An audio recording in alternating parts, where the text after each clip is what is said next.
Hey guys, it's your best boxing friends. I'm Kelsey. This is Rachel. Rachel, I only have one question for you today, and that's this. Is Deontay Wilder ducking Anthony Joshua? I guess this wasn't a narrative that I had put much thought into, which is reasonable considering like what's put out there and sometimes the way that you get information, like which camp you hear information from first, will kind of determine how you go into a certain narrative and what you think. So I thought one of our viewers made a good comment, and they kind of laid out the money being left on the table by turning down the DAZN offer and said that was evidence of, he doesn't really want to fight Joshua. Right. $100 million. That's from just, if you just have that information, then yeah, like why are you turning down $100 million? And from what I've read since then, he didn't even have to beat Breazeale to get the Joshua fights. Right? So it was the 3-fight deal, $20 million for Breazeale, $40 million for 2 Joshua fights, $40 million for Anthony Joshua, but he got to do it twice. Okay. And $100 million. How do you turn that down? If you really want to fight Anthony Joshua, then what reason would you have to turn that down? Right. Yeah. So is he ducking him? Like, well, and the thing is like we don't. People can go around and say things like they're factual, but like the truth is like we really don't know. And so for me, like when Fury, made a decision to do what he did, I thought it was reasonable. I didn't think that was ducking. Fury took the money. I thought it was reasonable. Like, you just fought Wilder. It was a tough fight. You were almost completely knocked out. And it just seemed reasonable to me. So I'm not quick to say people are ducking fighters. I don't believe I've ever said that Joshua is ducking anybody. I feel like these are complicated and complex, situations, and I think that is completely fine. On the other hand, there are fighters out there that you kind of you see and admire who just seem to take like the best fights all the time. And maybe that's just like what we aspire to. Like it's like if somebody goes above and beyond in an act of courage.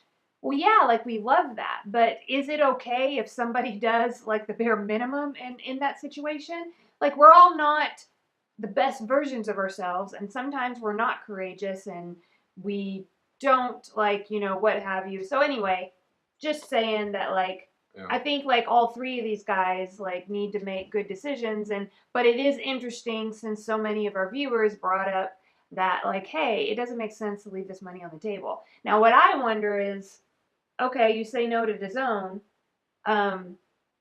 like can you get like the same amount of money in like your next 3 fights? Yeah, it's interesting you mentioned that because from an article I read by Chris Mannix for Sports Illustrated, I think it was Chris Mannix, he talked to Shelly Finkel, who's the manager of Deontay Wilder. Okay. And so here is why they turned down the Anthony Joshua DAZN deal.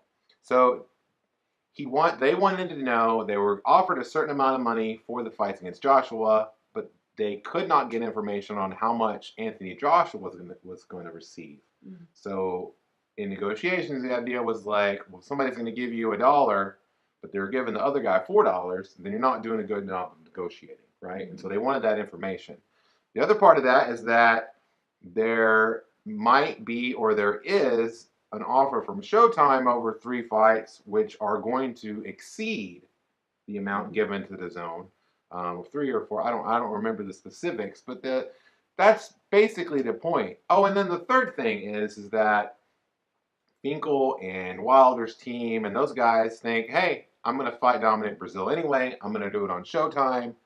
They didn't disclose financial details about that, but after they beat Breazeale, hey, maybe they'll offer us more money, right? So I think it's a process that is common in boxing when you have different promoters and different television networks involved. Something that we should all be used to by now. Personally, I don't think Wilder or Fury or Joshua are ducking each other. We know that Fury and Wilder just fought. I mean, I think that instead they're looking out for their own best interest because, you know, fighter careers don't last forever. They should be doing that. They should be trying to make as much money as they can while also fighting the best fights. And, you know, I think we're going to see all these three guys fight each other over the next year or so. We don't have to start lobbing emotional laden accusations about who's ducking who. And I'm excited about the fights. I'm excited about the heavyweight division, and I'm excited just to see how this plays out. Yeah. I'm also excited to see people like, comment, and subscribe to Real Talk with Kelsey and Rachel. Yeah. Arguably, that's the more important thing to see how this plays out. We definitely love talking to you, our best boxing friends, about boxing, the sport we love, and we pay a lot of attention to the heavyweight division. And that we're no Johnny come latelys to the heavyweight division. We're talking about some Klitschko following heavyweight boxing fans here, and so we appreciate you watching. Like, comment, and subscribe, and be our best friends. Yay! Shut up, Luke. That was our hamster.